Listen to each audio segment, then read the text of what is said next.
Ma foi, on dit une idée fausse ou une fausse idée?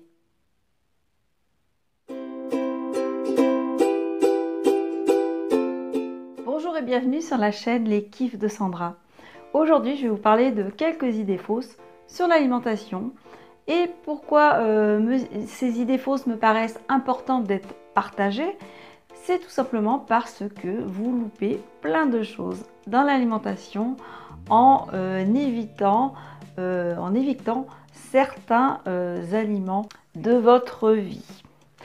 Alors, première idée fausse, c'est que tous les gras font grossir.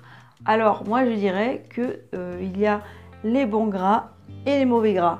Encore une fois, les mauvais gras, ce sont toutes les huiles raffinées, les huiles qui ont été chauffées, les huiles non bio, tout ce qui est margarine, les produits trans un petit peu qu'on utilise sur les produits industriels, dans les plats préparés, sur les pizzas, des choses qu'on appelle du fromage, mais c'est même pas du fromage, mais on vous fait croire que c'est du fromage. Donc tout ça, c'est très très mauvais, effectivement, et à éviter, je ne sais pas si ça se dit, totalement de son alimentation.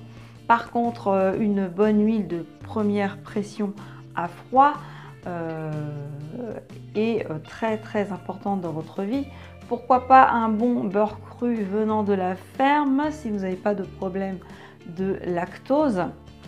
Mes 3 huiles préférées dans l'alimentation quotidienne, ça va être l'huile d'olive en premier point, une bonne huile d'olive bio, c'est très très bon pour la santé. Ensuite, j'aime bien l'huile de coco, c'est du très très bon gras et qui supporte les hautes températures. Et l'huile aussi de noix, quand c'est la saison, une bonne huile de noix, première pression à froid, c'est excellent pour la santé.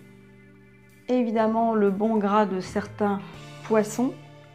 Les poissons gras à garder, évidemment, comme tout ce qui est le saumon, tout ce qui est truite fumée, c'est des poissons, en fait, des poissons gras excellents pour la santé.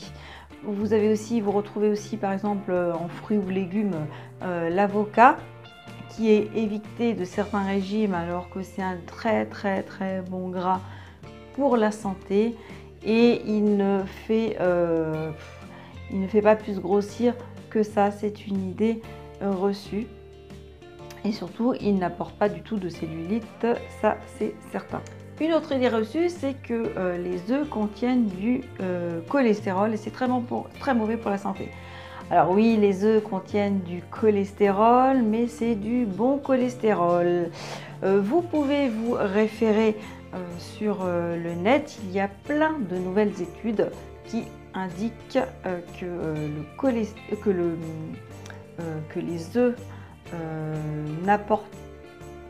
œufs ne sont pas du tout néfastes pour la santé.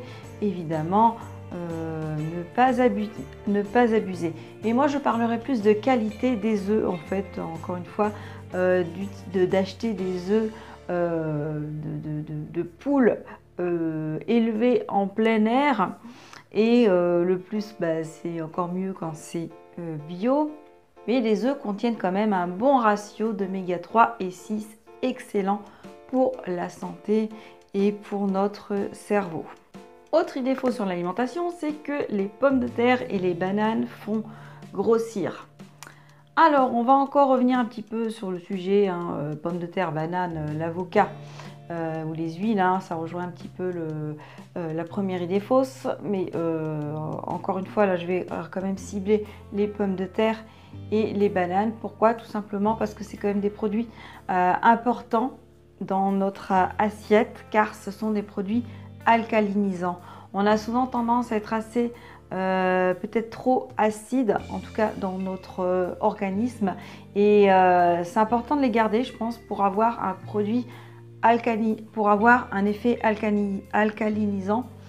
Et c'est aussi un produit rassasiant, et n'oublions pas que bananes et pommes de terre, ça reste des fruits et des légumes, évidemment. Le tout, c'est de les cuisiner comme il faut. Si vous cuisinez votre pomme de terre à l'eau ou à la vapeur, évidemment, vous n'aurez pas de problèmes spécifiques.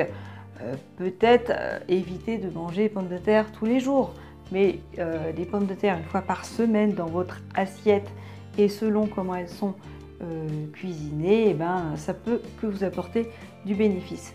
Les bananes, donc en dehors du fait qu'elles sont aussi alcalinisantes, elles sont nourrissantes, reboratives et elles ont plein de vitamines, donc c'est important de les garder dans son alimentation. Sachant qu'avec tous ces aliments dont je vous ai parlé depuis le départ, à calories égales, 400 calories d'avocat, de bananes, de pommes de terre cuites à l'eau ou de bonnes huiles, eh bien, sont toujours mieux, beaucoup mieux pour le corps que 400 kilocalories de produits industriels ou de hamburgers. Déjà pour la santé, ou par exemple pour la cellulite, eh ben, si vous mangez des produits de base bien cuisinés, ça ne vous apporte pas de cellulite. Ce qui apporte de la cellulite, ça va être tout ce qui est raffiné, les sucres raffinés, les farines raffinées, les produits transformés, etc.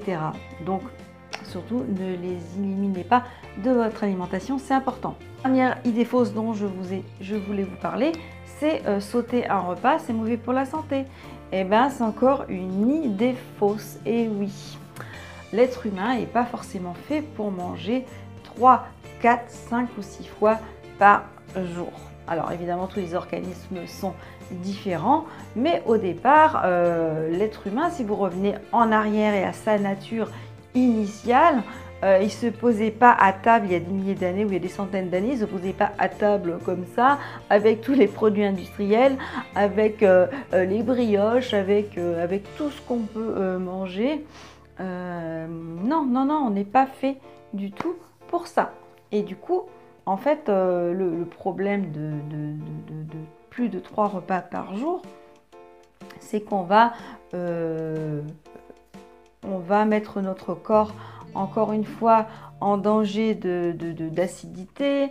On va lui demander de digérer toute la journée parce que en fait on va boire un café, sucré, on va grignoter une pâtisserie, on va grignoter des bonbons, enfin on ne laisse jamais notre estomac au repos. Donc manger par exemple 2 fois par jour, c'est pas du tout gênant, bien au contraire, puisqu'on va mettre au repos tout ce système digestif qui est tout le temps en travail avec cette alimentation